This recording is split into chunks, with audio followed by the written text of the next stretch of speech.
வணக்கம் நேயர்களே, ஃபீபாவின் இன்றைய காலை தியானத்திற்காக உங்களை அன்புடன் வரவேற்கிறேன்.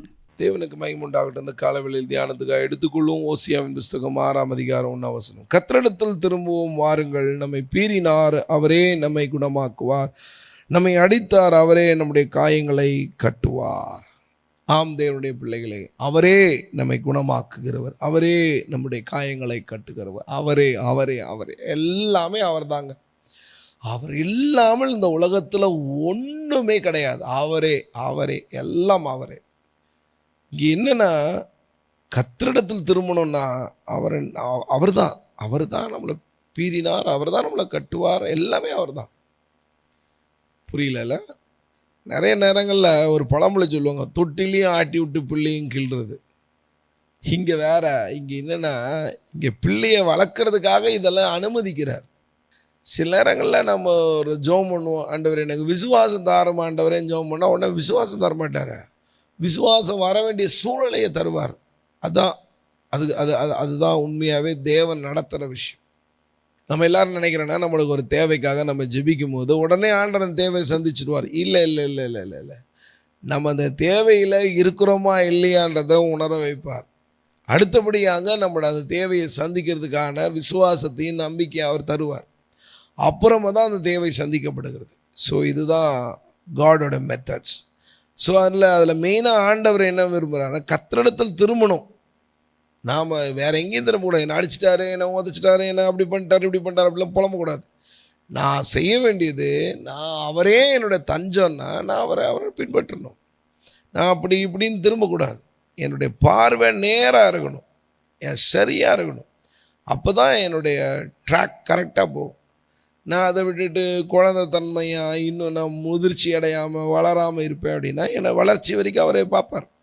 அதனால்தான் நம்மை பீறினார் அவரே நம்மை குணமாக்குவார். ஏன்னா நம்ம சேட்டை பண்ணிட்டோம், ஒழுங்காக இல்லை, அங்கே இங்கேன்னு வழி தவறி போயிட்டோம். இப்போ வழி தவற பிள்ளை அப்பா என்ன பண்ணுவார், அடித்து தான் திருத்துவார்.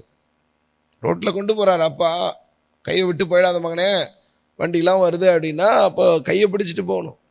அப்பா கையை விட்டு போகும்போது அப்பா கொஞ்சமாக செய்வார், அடிக்க தான் செய்வார்.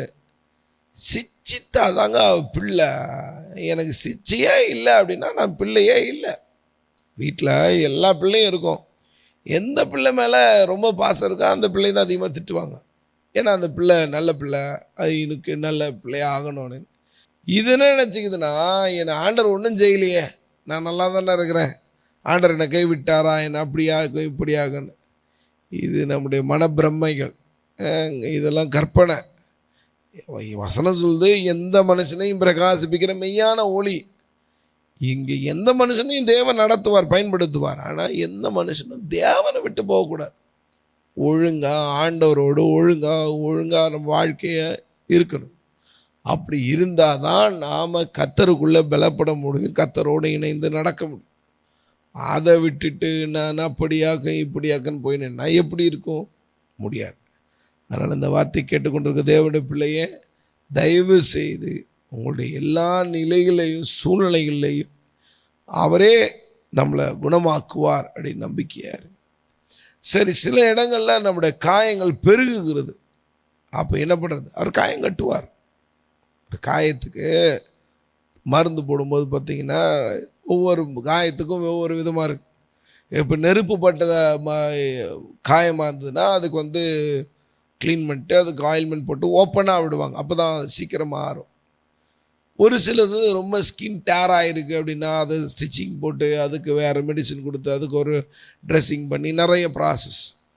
ஒரு சரீர பிரகாரமான காயங்களுக்கு இவ்வளோ விஷயம்னா, நம்மளை தேவன் நடத்துகிற விதங்களில் நிறைய காயங்கள் உண்டாகுது, நிறைய வேதனை இருக்குது அப்படின்னா கொஞ்சம் பொறுமையாக இருங்க. எல்லாம் மாறும், எல்லா சூழ்நிலை எல்லாம் மாறும். இப்போ ஒரு வேளை எல்லாமே ஒரு நெருக்கப்பட்ட நிலைகளாக இருக்கலாம், ஆனால் எல்லாவற்றையும் தேவன் மாற்ற பண்ணுவார். ஸோ பயந்து போகாதீங்க, சோர்ந்து போகாதீங்க, நம்பிக்கையாக இருங்க. எல்லாவற்றுக்கும் மேலே வசனம் சொல்கிறபடி கர்த்தரிடத்தில் திரும்புவோம் வாருங்கள், நம்ம அவர்கிட்ட திரும்பணும். நம்ம பீறினார், அவர் நிச்சயமாக நம்மளை நடத்துவார், அவரே நம்முடைய காயங்களை ஆற்றுவார்.